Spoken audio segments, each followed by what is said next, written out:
خواتین حضرات، اب ہم نے بات کرنی ہے ایک وقت کے بہت بڑے ولی گزرے ہیں ڈسٹرکٹ ناروال کے اندر، حضرت شاہ سوار شمس غوث قادری سید زادے ہیں، اور ان کا 107واں یعنی کہ 107 سال ان کو دنیا سے گئے ہوئے ہو گئے۔ کیا فرمائیں گے آج کے موضوع کے حوالے سے؟ جی دیکھیں، کوئی بھی بزرگ جو ہے ہمارے اسلاف میں سے، ان کا مقصود تو یہ ہوتا ہے کہ وہ مخلوق خدا کو اللہ اور اس کے رسول صلی اللہ علیہ وسلم کی بارگاہ میں پیش کریں۔ صحیح۔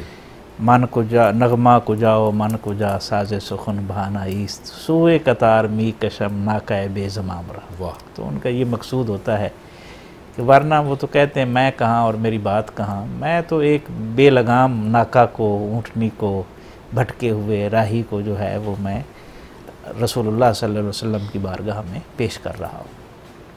تو ایک تو یہ مقصود ہوتا ہے۔ یہ جن بزرگوں کا آپ نے تذکرہ کیا، شاہ سوار شمس غوث قادری رحمۃ اللہ علیہ، یہ ان بزرگوں میں نوشاہی بھی، ہاں نوشاہی، قادری نوشاہی، تو یہ تو دو چیزیں اکٹھی ہو گئی نا، ذوق بھی اور عمل بھی، دونوں چیزیں اکٹھی ہوں تو یہ سلسلہ قادریہ نوشاہیہ بنتا ہے۔ صحیح۔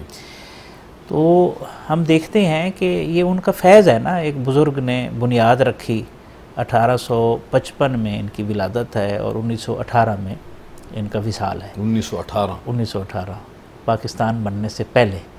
تو یہ جو نسل اس وقت چل رہی ہے، یہ 5ویں پشت آ گئی ہے، یعنی اظہر الحسن گیلانی صاحب کے بعد ان کا بیٹا بھی ماشاءاللہ وہ چیزیں سنبھال، ہاں ولی عہد جو ہیں وہ سنبھال چکے ہیں۔ تو یہ بڑی خوش آئند بات ہے کہ ایک درویش نے اخلاص کے ساتھ جو سفر شروع کیا تھا، اور وہ بھی ککے کی ایک جگہ تھی دریا کے کنارے، وہاں وہ بیٹھے، اور کلی درویش کی کلی ہوتی ہے، تو اسی کلی سے یہ کلی شریف جو ہے وہ مشہور ہوا۔ یہ جنگل میں منگل والی بات، جنگل میں جہاں بھی درویش بیٹھ جائے، دیکھیں درویش صاحب دل جہاں بھی بیٹھے گا نا، وہاں زندگی ہوگی، ایسے ہی وہاں ویرانی نہیں ہو سکتی۔ تو وہاں سے پھر یہ منتقل ہوئے، 7 کلومیٹر دور تھی کلی شریف جو ہے وہ نارووال سے، پھر نارووال میں منتقل کیا گیا۔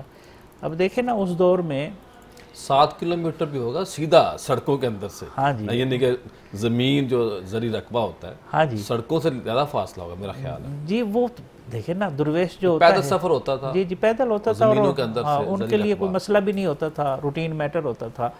اچھا یہ وہ دور ہے، دیکھیں نا 1857 میں ہم جنگ آزادی جو ہے وہ ہار گئے 1857 میں، اس کے بعد جو اثرات ہوئے نا وہ تو سب نے بھگتے نا۔ جی، انگریز بہادر کے جو اثرات تھے، جس طرح ٹارگٹ کیا گیا، جس طرح لوگوں کو چن چن کے پھر مارا گیا، اور لاشیں سوکھ گئی درختوں کے اوپر سوکھ گئیں۔ پھر دوسرا ظلم دیکھیں، انہوں نے وہ عیسائی مشنری ساتھ لائے، ہندوؤں کو انگیخت دی، سکھوں کو جو ہے وہ برانگیختہ کیا، اور پھر مناظرے شروع ہوئے، اسلام کی ہر چیز کو ٹارگٹ کیا گیا۔ صحیح بات۔